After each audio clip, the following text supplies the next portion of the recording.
Hi guys welcome to my show. Today நம்ம திரௌபதி 2 படத்துடைய review பார்க்கலாம். திரௌபதி 2 வந்து நிறைய பிரச்சனைகளுக்கு அப்புறம் ரிலீஸ் ஆகுது. அது வந்து சொன்ன டேட்லுக்கு முன்னாடியே ரிலீஸ் பண்ணுறாங்கன்னு நினைக்கிறேன். ஏன்னா இந்த ஜனநாயகன் படம், பராசக்தி இதெல்லாம் வந்ததுனால, பொங்கல் கிளாஷாக வந்ததுனால இதெல்லாம் தள்ளி போட்டிருந்தாங்க டேட்டு. இப்போ பராசக்தி சரியா போல. இது ஜனநாயகன் வரவே இல்ல. ஸோ எல்லா படமுமே கொஞ்சம் முன்னாடியா ரிலீஸ் பண்றாங்க. அந்த மாரி திரௌபதி 2வும் ரிலீஸ் பண்ணியிருக்காங்க. அது எப்படி இருக்கு அப்படின்ட்டு இந்த வீடியோ ஃபுல்லா பார்த்தீங்கன்னா உங்களுக்கே தெரியும்.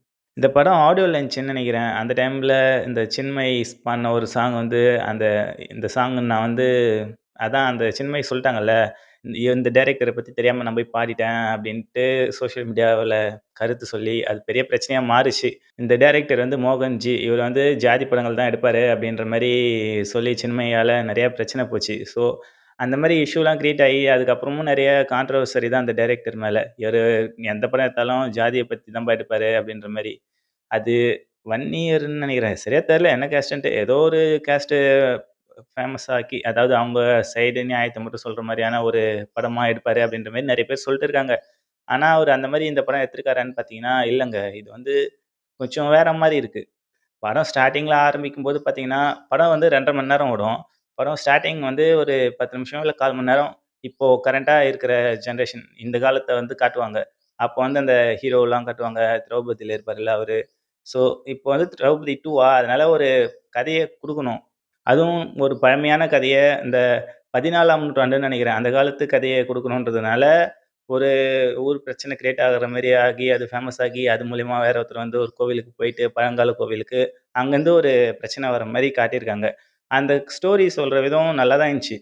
பேய் பிடிக்கிற மாரி, இல்ல சாமி பிடிக்கிற மாரி, இந்த மாரி சொல்லுவாங்கல்ல, ஒரு ஆத்மா வந்து ஒருத்தருக்குள்ள வந்து பேசுற மாரி, அந்த மாரி ஒரு டோன்ல காட்டியிருப்பாங்க. பழங்காலத்துல பழங்காலத்து கதை சொல்லணும்னா, இந்த மாரி தானே ஸ்டார்ட் பண்ணணும். வேற வழி இல்லல்ல. இல்லன்னா டைம் டிராவல் மிஷின கண்டுபிடிச்சு அத யூஸ் பண்ணணும். அதெல்லாம் நம்மளால முடியாது பட்ஜெட்டுக்கு. ஸோ, அதனால இந்த மாரி கதைய ஸ்டார்ட் பண்ற மாரி பண்ணியிருக்காரு டைரக்டர். இது வந்து எப்படி சொல்றாங்கன்னு பார்த்தீங்கன்னா, உங்களுக்கு வரலாற பத்தி தெரியணும்னா, கண்டிப்பா இந்த படத்த பார்க்கணுங்க. மிஸ் பண்ணவே கூடாது. இது இந்த மாரி நெறைய படங்கள் வரணும். அவரு ஜாதிய வச்சு எடுக்குறாரு, எத வச்சு எடுக்குறாரோ! ஆனா, இந்த மாரி ஒரு வரலாறு, அந்த வரலாறு கரெக்ட்டோ! தப்போ! ஆனா, இந்த மாரிலாம் நடந்திருக்கு. இந்த மாரியும் இருக்கலாம், அந்த மாரியும் இருக்கலான்ட்டு உங்களுக்கு ஒரு தாட் வரும்ல. உங்கள யோசிக்க வைக்கணும்ல. வைப்பாங்க இந்த படத்த பார்த்தீங்கன்னா உங்களுக்கு. ஏன்னா, அந்த மாரி தான் எடுத்து வச்சிருக்காரு. விஜயநகர பேரரசு காலம், அந்த சோழர் காலம், அந்த சேர, சோழ, பாண்டியர் காலம்லாம் இருக்குல்ல. அதுக்கப்புறம் நடக்கிற கத தான் இது. அதுக்கப்புறம் விஜயநகர பேரரசு காலத்துல தான் இப்போ இந்த கதை நடக்குது. அதுவும் முக்கியமா நீங்க திருவண்ணாமலை, வேலூர் இந்த சைடு காஞ்சிபுரம் இந்த சைடு இருந்தீங்கன்னா, கண்டிப்பா பார்க்க வேண்டிய படம். ஏன்னா, இங்க ஃபுல்லா கதை இங்க தான் நடக்கும். மதுரையிலயும் ஒரு சுல்தான் இருக்கிறத காட்டியிருப்பாங்க. ஆனா, அங்க பெருசாலாம் காட் இடம் சீன்ஸ்லாம் இருக்காது. முக்கியமா நெறைய திருவண்ணாமலை, இந்த காஞ்சிபுரம் இந்த மாரியான சீன்ஸ்லாம் அடிக்கடி சொல்லுவாங்க. அப்புறம் டெல்லி டெல்லி, மதுரை, திருவண்ணாமலை, காஞ்சிபுரம் இந்த மாரியான ஒரு முக்கியமான ஒரு 4, 5 இடங்கள மட்டும் தான் படம் சுத்தி, சுத்தி காட்டினே இருப்பாங்க.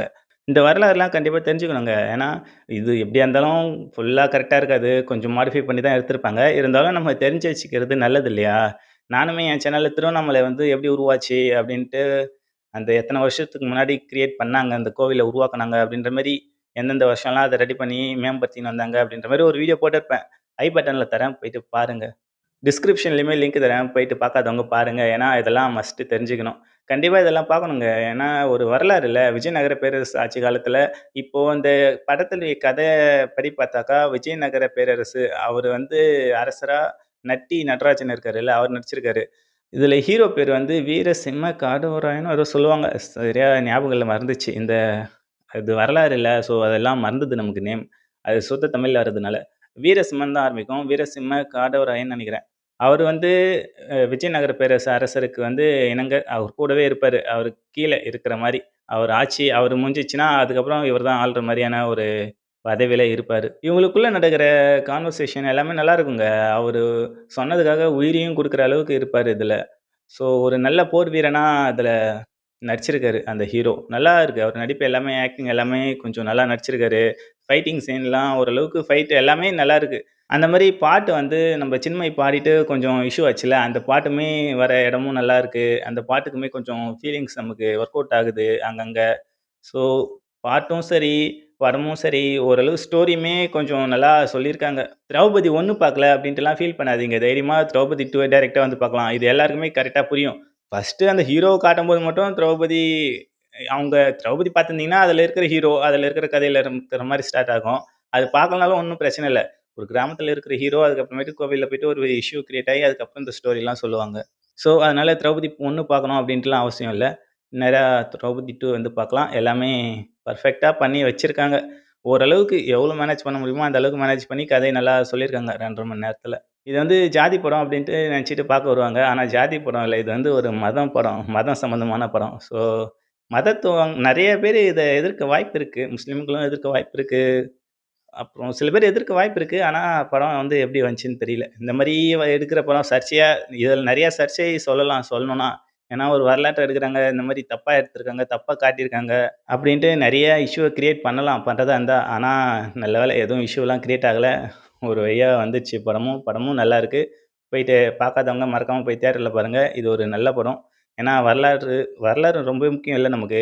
ஸோ, வரலாற நம்ம தெரிஞ்சுக்கணும். அடுத்ததா இதில பெருசா சொல்ற மாரி எனக்கு தெரிஞ்ச கேரக்டர் எதுவும் இல்ல. ஹீரோ, ஹீரோயினி அப்புறம் அந்த விஜயநகர பேரரசரா இருந்தாருல்ல நடராஜ் அவரு. இவங்க 3 பேர சுத்தி தான் கதை போகும். அதுக்கப்புறம் இவரு அருணோதயன் ப்ரோ பண்ணியிருக்காரு ஒரு ரோல் காமெடி காமெடி இல்ல, கொஞ்சம் கூட ஹீரோவுக்கு அசிஸ்டன்ட்டான ஒரு ரோல் பண்ணியிருக்காரு. அவருக்கு இன்னும் கொஞ்சமே ஸ்க்ரீன் பிரசன்ஸ் குடுத்துருந்துருக்காங்க. நல்லா இருந்திருக்கும். அவரு வந்து கொஞ்சம் பாடியுமே நல்லா தான் வச்சிருக்காரு. அவருக்குமே கொஞ்சம் ஃபைட் சீன்லாம் குடுத்து, கொஞ்சம் நல்லா இன்னும் கொஞ்சம் நல்லா சமாளிக்கிற மாரி வீரர்கள காட்டியிருந்தா இன்னும் நல்லா இருந்திருக்கும். இப்பவே ஒரு அந்த கிளைமாக்ஸ்ல வர ஃபைட்ல ஓரளவுக்கு நல்லா ஃபைட் பண்றாரு.